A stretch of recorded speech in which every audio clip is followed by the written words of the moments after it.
Welcome to our channel. Today we how to disable Glue Job bookmarks, quick tutorial step by step clearly.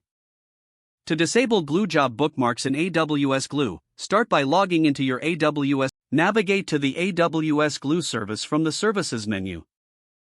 In the Glue dashboard, locate the Jobs section on the left-hand side. Select the specific job for which you want to disable bookmarks. Click on the job name to open the job details page. Scroll down to the Script Libraries and Job Parameters section. Look for the Job Parameters subsection. Add a new parameter by clicking on Add Job Parameter. Enter Job Bookmark option as the key. Set the value to disable to turn off job bookmarks. Save your changes by clicking the Save button at the top right corner. Now, your Glue Job bookmarks are disabled for that specific job. You can test the job to ensure it operates without bookmarks.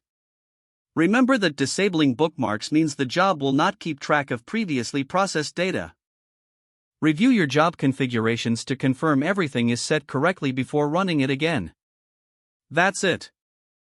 Your Glue job is now ready to run without using bookmarks.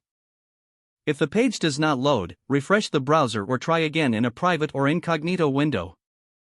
Make sure you are using the correct email address, then retype it carefully to avoid small typos.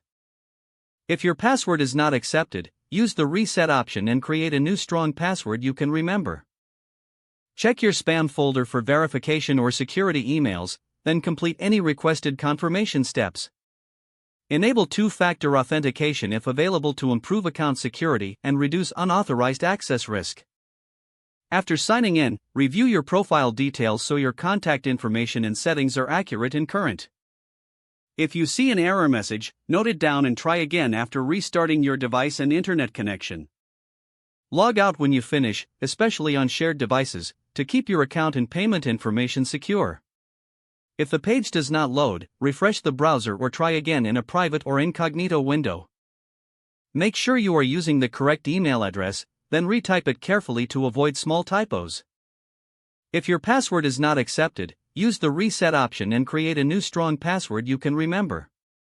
Check your spam folder for verification or security emails, then complete any requested confirmation steps. Don't forget to like this video and subscribe to our channel for more step-by-step tech guides.